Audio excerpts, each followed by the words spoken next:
আজানের সময় পেশাব পায়খানা করা যাবে কিনা, গাছের মেহেদি পাতা কি পায়ের নখে দেওয়া যাবে? অনেক জায়গায় লেখাটা দেখেছি, ফু দিয়ে মোমবাতি বন্ধ করলে দারিদ্রতা আসে। এটা কি সঠিক? জন্ম নিয়ন্ত্রণ জায়েজ আছে কিনা? সঠিক নিয়ম বললে উপকৃত হব। স্বপ্নদোষ এটা হয়েছে কিনা আমি শিওর নই বা মনে নেই, তাহলে কি করা দরকার? 4 রাকাত সুন্নাত নামাজে প্রত্যেক রাকাতে সূরা ফাতিহার পর কি সূরা মিলাতে হবে? বাতের ব্যথার জন্য এক জাতীয় পাথরের মতো দেখতে এক প্রকার বস্তু লাগানো ব্রেসলেট যা হাতে ব্যবহার করা হয় আবার পায়ে কালো রাবারের মতো ব্যবহার করা হয়, সম্পর্কে হুকুম কি? বাচ্চারা অনেক সময় নিজের ছায়ার সাথে খেলা করে, এদিকে কোনো ক্ষতির সম্ভাবনা আছে? অজু করে ফেরার পথে পুরুষ লোকের সাথে দেখা হলে বা কথা বলতে হলে তারপর নামাজ হবে কিনা, নাকি আবার অজু করতে হবে? সম্মানিত মুসলমান ভাই বোনেরা, আজকে আপনাদের জন্য একটা ইসলামিক প্রশ্ন নিয়ে আসছি। খুবই গুরুত্ব ইসলামিক প্রশ্নগুলো। আজকের ইসলামিক প্রশ্নগুলো আমাদের জীবনে অনেক প্রয়োজন হয়ে যায়। আজকের ইসলামিক প্রশ্নটি তাই কেউ মিস করবে না। আজকের ইসলামিক প্রশ্নটি খুবই গুরুত্ব ইসলামিক প্রশ্ন। আজকের ইসলামিক প্রশ্নটি হচ্ছে, আজানের সময় টয়লেট প্রস্রাব করা যাবে কিনা, এবং আমরা অনেকেই বলে থাকি যে মোমবাতি ফু দিয়ে নিভালে কি দারিদ্রতা আসে কি আসে না, এবং বাচ্চারা শ্যামালে খেলা করলে কোনো ধরনের ক্ষতি হয় কিনা, এবং সুন্নত নামাজে প্রত্যেক রাকাতের পরে কি সূরা ফাতিহার সাথে অন্য সূরা মিলাতে হবে কিনা। আসুন এই প্রশ্নের উত্তরগুলা শেখ আহমদুল্লাহ এর কাছ থেকে জেনে নিই। প্রিয় দর্শক, ইতিমধ্যে যে সমস্ত প্রশ্ন আমাদের সামনে চলে এসেছে তার মধ্যে থেকে প্রথম যে প্রশ্নটি আমি দেখতে পাচ্ছি তা হলো, শারমিন আখতার আপনি জানতে চেয়েছেন স্বপ্নদোষ এটা হয়েছে কিনা আমি শিওর নই বা মনে নেই, তাহলে কি করা দরকার? শুধু স্বপ্নে দেখেছেন কিন্তু কোনো ভিজা বা স্বপ্ন দোষের মাধ্যমে বীর্যপাত হয়েছে এরকম কোনো আলামত যদি আপনি না দেখেন, তাহলে সেক্ষেত্রে আপনার গোসল ফরজ হয়নি। আপনি স্বপ্নে দেখেছেন বীর্যপাত হয়েছে, বাস্তবে বীর্যপাতের কোনো আলামত যদি খুঁজে না পান তাহলে আপনাকে গোসল করতে হবে না। কাজী রিয়াদ আপনি জানতে চেয়েছেন, বাচ্চারা অনেক সময় নিজের ছায়ার সাথে খেলা করে, এদিকে কোনো ক্ষতির সম্ভাবনা আছে? না, বাচ্চারা নিজের ছায়ার সাথে খেলা করলে এর জন্য বিশেষ কোনো ক্ষতির কথা আছে বলে আমার জানা নেই। মেহনাজ পারভিন আপনি জানতে চেয়েছেন, অনেক জায়গায় লেখাটা দেখেছি, ফু দিয়ে মোমবাতি বন্ধ করলে দারিদ্রতা আসে। এটা কি সঠিক? এটি কুসংস্কার। ফু দিয়ে মোমবাতি বন্ধ করা জায়েজ না। ফু দিয়ে মোমবাতি বন্ধ করলে দারিদ্রতা আসে এরকম কোনো বিশ্বাস রাখা যায় না। দারিদ্রতার সাথে এগুলোর কোনো সম্পর্ক নেই, এগুলো কুসংস্কার, এমনটি বিশ্বাস করা যাবে না। এটি বিশ্বাস ছোট শিরকের অন্তর্ভুক্ত হবে। বরং ফু দিয়ে মোমবাতি নেভাতে গেলে যদি আগুন ডানে বামে ছড়াতে পারে সে ভয় থাকে, তাহলে ফু দিবেন না, হাত দিয়ে নেভাবেন, সেটি ভিন্ন বিষয়। কিন্তু এর কারণে দারিদ্রতা আসে এরকম কথা সঠিক নয়। সফিবুর রহমান আপনি জানতে চেয়েছেন, সুন্নত পদ্ধতিতে গোসল করার জন্য প্রথমে অজু করলাম, তারপরে সারা দেহে সাবান মেখে গোসল করলে আবার কি অজু করতে হবে? না, এরপরে আর অজু করার প্রয়োজন নেই। অনেক ওলামায়ে কেরামের মতে লজ্জাস্থান সরাসরি স্পর্শ করলে অজু ভেঙে যায়। তাদের মত অনুযায়ী আপনি লজ্জাস্থান, এমনিতে গোসলের সুন্নাহ পদ্ধতি হলো যে আগে লজ্জাস্থানে কোনো ময়লা নাপাক থাকলে সেগুলোকে আগে ভালো করে ধুয়ে ফেলা, এরপরে পুরো শরীর ধোবেন, তাহলে সেক্ষেত্রে আর লজ্জাস্থানে সরাসরি স্পর্শ করবে না। তবে লুঙ্গি ইত্যাদির মাধ্যমে স্পর্শ করলে কারোর মতেই অজু ভঙ্গ হবে না। মিতা নাহিদ আপনি জানতে চেয়েছেন, কিছুদিন আগে আমার বাচ্চা হয়েছে, বাচ্চা হওয়ার কতদিন পর আমি নামাজ পড়তে পারবো বললে উপকৃত হব? বর্ণিতা, বাচ্চা হওয়ার পর ব্লিডিং যতদিন চলবে ততদিন আপনি নামাজ পড়বেন না। ব্লিডিং শেষ, তখন থেকে আপনি নামাজ পড়বেন। এটাকে নেফাস বলা হয়।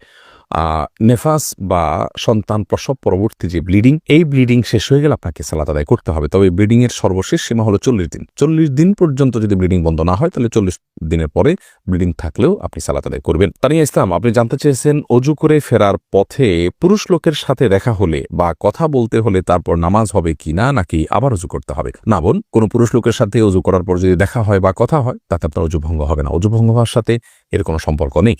কেউ যদি অজু করার পর কোনো পুরুষের সাথে অন্যায়ভাবে দেখা দেন, হারামভাবে দেখা দেন, হারাম কথা বলেন, তাহলে ঠিক গুনার কারণ হবে, ভিন্ন কথা। কিন্তু এর ফলে অজু ভঙ্গ হবে না। অজু ভঙ্গ হওয়ার সাথে অজু ভঙ্গকারী বিষয়গুলোর সম্পর্ক, যেমন অপবিত্র কোনো কিছু শরীর থেকে বের হলো কিনা, ঘুমালেন কিনা, অজুভঙ্গের কোনো কারণ পাওয়া গেল কিনা, এর সাথে হলো অজুভঙ্গের সম্পর্ক। সোহেল রানা সুজন আপনি জানতে চেয়েছেন, বাতের ব্যথার জন্য এক জাতীয় পাথরের মতো দেখতে এক প্রকার বস্তু লাগানো ব্রেসলেট যা হাতে ব্যবহার করা হয় আবার পায়ে কালো রাবারের মতো ব্যবহার করা হয়, সম্পর্কে হুকুম কি? ভাই সোহেল, এই জাতীয় ব্রেসলেটের কোনো বৈজ্ঞানিক কোনো ব্যাখ্যা আছে কিনা যে এটি মানুষের শরীরে বাতের ব্যথাকে দূর করে? যদি থাকে তাহলে এটি ব্যবহার করা যেতে পারে। এবং যদি বৈজ্ঞানিক কোনো ব্যাখ্যা না থাকে, এর যৌক্তিক কোনো লজিক্যাল কোনো কারণ না থাকে, নিছক এটি একটা ধারণা মানুষের থাকে, তাহলে সেক্ষেত্রে এটি ব্যবহার করা জায়েজ হবে না। আলমগীর হোসেন আপনি জানতে চেয়েছেন, স্মৃতিশক্তি বৃদ্ধির জন্য কি কি আমল করতে পারে? স্মৃতিশক্তি বৃদ্ধির জন্য একটি বিশেষ আমলের কথা একটি হাদিসে পাওয়া যায়, বিশেষ সূরা, বিশেষ সংখ্যক বার রাতে 2 রাকাত নামাজ পড়ে। সেই হাদিসটি সনদকে মুহাদ্দিসিন ইকরাম জয়ীব বলেছেন। স্মৃতিশক্তি বৃদ্ধির জন্য গুনাহ থেকে বেঁচে থাকা আর স্বাভাবিকভাবে আল্লাহ রাব্বুল আলামিনের কাছে দোয়া করা, এই দুটি বিষয় বিশেষভাবে উল্লেখযোগ্য। আর নির্দিষ্ট করে বিশুদ্ধ হাদিসে স্মৃতিশক্তি বৃদ্ধির জন্য কোনো আমলের কথা বলা হয়েছে বলে আমাদের জানা নেই। তমা আহমেদ জানতে চেয়েছেন, আজান দেওয়ার সাথে সাথে নামাজ পড়া যাবে নাকি আজান শেষে পড়তে হবে? আজান যখন চলছে তখনও কেউ চাইলে সালাত আদায় করতে পারে, কোনো অসুবিধা নেই। বিশেষ করে মা বোনদের কথা বলতে পারি, ওয়াক্ত হওয়ার সঙ্গে সঙ্গে তারা সালাত আদায় করবেন। মসজিদে আজান হচ্ছে, আজান শেষ হলেই তাকে সালাত আদায় করতে হবে এমন কোনো বাধ্যবাধকতা নেই। পুরুষরা তো আজান শেষে জামাতের অপেক্ষা করবেন, তারপর সালাত আদায় করবেন। যদি কোনো কারণে তিনি জামাতে সামিল হওয়ার সুযোগ না থাকে, একা একা তাকে পড়তে হয়, তাহলে আজান চলাকালীন সালাত আদায় করলে সালাত হয়ে যাবে। এমনি সোহাগ ইসলাম জানতে চেয়েছেন, 4 রাকাত সুন্নত নামাজে প্রত্যেক রাকাতে সূরা ফাতিহার পর কি সূরা মিলাতে হবে? সুন্নত নামাজ হলে প্রত্যেক রাকাতে মিলাবেন। আরফিন আহমেদ সাগর আপনি জানতে চেয়েছেন, চিংড়ি মাছ খাওয়া জায়েজ হবে কিনা? জি, চিংড়ি মাছ খাওয়া জায়েজ আছে। এটাকে অনেক একসময় আমরা মাকরুহ বলতেন, এখন কেউই এটাকে আর মাকরুহ বলেন না, কারণ এটিও এক প্রকারের মাছ, যার কারণে এটি সম্পূর্ণ জায়েজ এবং হালাল। হালিমা বেগম জানতে চেয়েছেন, গাছের মেহেদি পাতা কি পায়ের নখে দেওয়া যাবে? কোনো অসুবিধা নেই। অনেকে মনে করেন যে মেহেদি পাতা পায়ে দেওয়া যাবে না, যেটি দাড়িতে দিতে হয়, চুলে দিতে হয়, এমন কোনো কথা নেই। তেলও তো দাড়িতে চুলে দিতে হয়, পানিও তো আমরা মাথায় দিই, সেটা আবার পায়েও দিই। অতএব এটা কোনো কথা নেই, এমন কোনো কথা নেই যে মেহেদি পাতা পায়ে দেওয়া যাবে না, নখে দেওয়া যাবে না। ইসরাত আলিজা আপনি জানতে চেয়েছেন, শরীরে কোনো অংশে ব্যান্ডেজ লাগানো থাকলে ফরজ গোসল হবে কিনা? যদি কোনো অংশে ব্যান্ডেজ লাগাতে হয়, ব্যান্ডেজ করাটা তার জন্য ক্ষতিকর হয়, অসুবিধার হয়, তাহলে সেক্ষেত্রে যে অংশে ব্যান্ডেজ লাগানো আছে ওই অংশ বাদে বাকি অংশে আপনি পানি ঢেলে যদি ধৌত করেন আর ব্যান্ডেজের উপরে শুধু ভিজা হাত দিয়ে মুছে নেন, তাহলে আপনার গোসল হয়ে যাবে। আর যদি ব্যান্ডেজটা এরকম জায়গায় হয়, কথার কথা পেটে বড় করে ব্যান্ডেজ আছে, তাহলে সেক্ষেত্রে আপনি উপরের অংশে কোনোভাবে পানি দিতে পারছেন না, দিলেই ব্যান্ডেজ ভিজে যাবে, তাহলে সেক্ষেত্রে আপনি অবশ্যই তায়াম্মুম করে সালাত আদায় করতে পারবেন। যে প্রশ্নে আমি দেখতে পাচ্ছি, নাসরিন আক্তার চাঁদিনী আপনি জানতে চেয়েছেন, সোনা দিয়ে কি দেনমোহর শোধ করা যায়? যে কোনো কিছু দিয়েই দেনমোহর শোধ করা যেতে পারে। শাহান রাফসান আপনি জানতে চেয়েছেন, নামাজের মধ্যে মুখে যদি দাঁতের ভেতর থেকে কোনো কিছু খাবার বের হয় তাহলে কি নামাজ হবে? আর সামান্য যদি কণা টনা জাতীয় হয় কোনো অসুবিধা নেই, তাতে নামাজ হয়ে যাবে। দাঁতের মধ্যে কণা ছাড়া তো আর বড় কিছু থাকার কথাও নয়, অতএব এটি জায়েজ হবে ইনশাআল্লাহ। হ্যাঁ, যদি মুখের ভিতরে কোনো খাবার রেখে আপনি নামাজ দাঁড়িয়ে যান আর ওটা খেতে খেতে নামাজ পড়েন, আপনি গিলেন খান, তাহলে তো আপনার নামাজ হবে না। মেহরুন রিয়া আপনি জানতে চেয়েছেন, দেনমোহর যদি না নেওয়া হয় তাহলে কি কিছু হবে? না, দেনমোহর যদি আপনি গ্রহণ না করেন আপনার স্বামীর কাছ থেকে, ধার্য হতে হবে, আপনি নিলেন না, তাকে ক্ষমা করে দিলেন বা মওকুফ করে দিলেন, তাকে দায়মুক্ত করে দিলেন, তাহলে সেটি কারণে আপনাদের বৈবাহিক সম্পর্কে কোনো প্রকার অসুবিধা হবে না। আল্লাহ তাআলা কোরআনে কারীমে বলেছেন, যদি মেয়েরা দেনমোহরের ব্যাপারে কোনো ছাড় দেয়, স্বামীকে কোনো অংশ ছাড় দেয়, তাহলে স্বামীদেরকে আল্লাহ তাআলা বলেছেন, ফাকুলুহু হানি আম্মারি, তাহলে সেটা তোমরা সন্তুষ্ট চিত্তে খেতে পারো, ভোগ করতে পারো, তোমাদের স্ত্রী তোমাদেরকে ছাড় দিলে। এমনি মাহবুর রহমান জানতেছেন, একামতের সময় মুসল্লিরা কখন দাঁড়াতে হবে? একামতের সময় মুসল্লিদের নির্দিষ্ট কোনো বাধ্য করে দেওয়া হয়নি যে এই সময় দাঁড়াতে হবে। আমরা অনেকে মনে করি যে কামাতের সালাহ বললে তখন দাঁড়াতে হবে, অথবা হাইয়া আলাস সালাহ হায়াল ফালা বললে তখন দাঁড়াতে হবে, এরকম কোনো কিছু কিন্তু আবশ্যক নয়। একামতের শুরুতে বা মাঝে যে কোনো পর্যায়ে মুসল্লি দাঁড়াতে পারবেন। মোহাম্মদ আবু জাহেদ আপনি জানতে চেয়েছেন, জন্ম নিয়ন্ত্রণ জায়েজ আছে কিনা? সঠিক নিয়ম বললে উপকৃত হব। জন্ম নিয়ন্ত্রণ করা ইসলামের দৃষ্টিকোণ থেকে জায়েজ রয়েছে দুটি শর্ত সাপেক্ষে। প্রথম শর্ত হলো, সন্তান জন্ম নিলে সে কি খাবে বা তাকে আমি কি খাওয়াবো, এই মুহূর্তে আমার উপার্জন নেই, অথবা এই মুহূর্তে তার জন্ম হলে আমি অর্থ কষ্টে ভুগবো, এরকম শঙ্কা থেকে জন্ম নিয়ন্ত্রণ করা জায়েজ নাই। কারণ আল্লাহ রাব্বুল আলামিন কোরআনে কারীমে বলেছেন, লা তাকতুলু আওলাদাকুম খাশিয়াতা ইমলাক নাহনু নারযুকুহুম ওয়া ইয়াকুম, তোমরা তোমাদের সন্তানদেরকে কি খাওয়াবে এই চিন্তা থেকে হত্যা করে ফেলো না, কারণ আমি তাদেরকে এবং তোমাদেরকে উভয়কে রিজিক দান করব।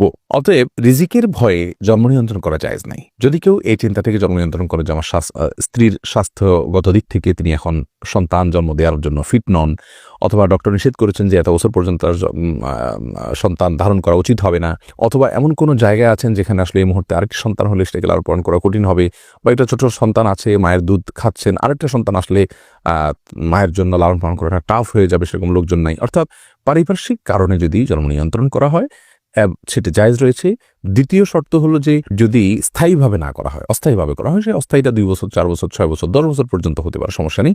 যে অস্থায়ীভাবে জন্ম নিয়ন্ত্রণ যদি করা হয় এবং রিজিকের ভয় ছাড়া অন্য কোনো কারণে জন্ম নিয়ন্ত্রণ করা হয়, তাহলে সেটি জায়েজ রয়েছে। ওসমান গনি আপনি জানতে চাইছেন, আজানের সময় পেশাব পায়খানা করা যাবে কিনা? যাবে, কোনো অসুবিধা নেই। আজান হলে ওই সময় পেশাব পায়খানা করা যাবে না বা দুনিয়াবে নির্দিষ্ট কোনো কাজ করা যাবে না, এরকম কোনো কথা কোরআন হাদিসে কোথাও বলা হয়নি। তবে হ্যাঁ, আজান সময় অবশ্যই আপনি আজানের জবাব দেওয়া উত্তম এবং ভালো। যদি পারেন মুখে জবাব দিবেন, আর না দিলেও কোনো গুনাহ হবে না। অর্থাৎ মুয়াজ্জিন যা বলছেন সাথে সাথে তা বলছেন, আপনি এর পাশাপাশি অন্য কোনো কাজ করছেন। তবে হ্যাঁ, আপনি টয়লেটে যদি থাকেন সেখানে তো আপনি আল্লাহর নাম নিতে পারবেন না, মানে উচিত হবে না, যার কারণে আজানের জবাব আপনি সেখানে দিবেন না। অর্থাৎ এক কথায় আজানের সময় টয়লেটে কেউ থাকলে টয়লেটে থাকতে পারেন, পেশাব পায়খানা করতে পারেন বা অন্য যে কোনো কাজ করতে পারেন, কোনো প্রকার নিষিদ্ধ নয়। এমন কোনো কাজ যদি করেন যেখানে থেকে আজানের মুখে জবাব দিতে পারছেন, তাহলে জবাব দিবেন, সেটি সবের কাজ, আর না পারলে দিবেন না। সম্মানিত দর্শক, আশা করি ফুল ভিডিও দেখলেন এবং ভিডিওটি আপনাদের কাছে কেমন লেগেছে অবশ্যই আপনার মূল্যবান মতামত কমেন্টে লিখে জানাবেন। ধন্যবাদ। দেখা হচ্ছে পরবর্তী নতুন ভিডিওতে। এরকম ইসলামিক প্রশ্নের উত্তরগুলো সবার আগে পেতে হলে অবশ্যই এই চ্যানেল সাবস্ক্রাইব করে পাশে থাকা বেল বাটনটি অন করে রাখবেন, যেন ইসলামিক প্রশ্নের উত্তরগুলো সবার আগে পেতে পারেন। ধন্যবাদ। দেখা হচ্ছে পরবর্তী নতুন ভিডিওতে। সে বন্ধু ভালো থাকেন, সুস্থ থাকেন, সে কামনা করে বিদায় নিলাম। আসসালামু আলাইকুম ওয়া রাহমাতুল্লাহ।